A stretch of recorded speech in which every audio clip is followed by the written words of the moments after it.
কিছু মিডিয়াও হঠাৎ করে গেরুয়া হয়ে গেছে। একদম একদম কিছু মিডিয়াও গেরুয়া অনেকে ক্ষমতা অপব্যবহার করতেন। মন্তব্য করবো না ওদের, আমার কোনো প্রয়োজন নেই মন্তব্য, আমার প্রয়োজন নেই, আমার প্রয়োজন ছিল করেছি।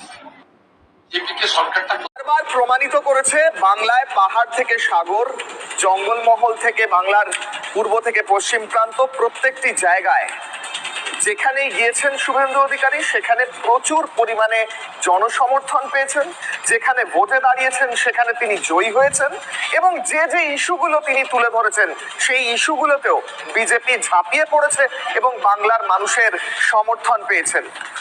প্রাক্তন মুখ্যমন্ত্রী মমতা বন্দ্যোপাধ্যায়ের কেন্দ্র ভবানীপুরে তিনি এসে যখন ভোটে লড়ার জন্য দাঁড়ান, তখন ভবানীপুরে বিভিন্ন কুরুচিকর পোস্টার দেওয়া হয়, তার বিরুদ্ধে স্লোগান দেওয়া হয়, তার বিরুদ্ধে বিভিন্ন এই কমিউনিটি ওই কমিউনিটি রাস্তায় নামে সমস্ত প্রতিরোধ দুর্মুষ করে শেষমেশ ভবানীপুর থেকেও জয়ী হন শুভেন্দু অধিকারী।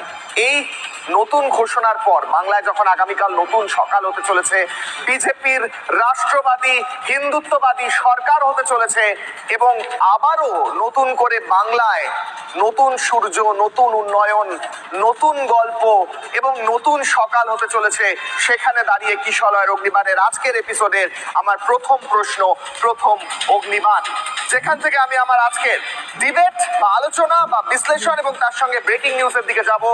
শুভেন্দুর মুখ্যমন্ত্রীত্বে বাংলায় ফিরবে সুশাসন। কেন প্রশ্ন করছি? কারণ এর আগে বাংলার সুশাসন যে লাস্ট কবে দেখেছিল তা বাংলার মানুষ আর মনে করতে পারছে না। বামেদের দীর্ঘ 34 বছরের কুশাসন, ভয়ঙ্কর শাসন, সন্ত্রাসের শাসন, তারপর তৃণমূলী গুন্ডামি শাসন, এরপর বাংলার মানুষ মুখিয়ে আছে সুশাসন প্রকৃতপক্ষে কি তা দেখার জন্য, রামরাজ্য দেখার জন্য।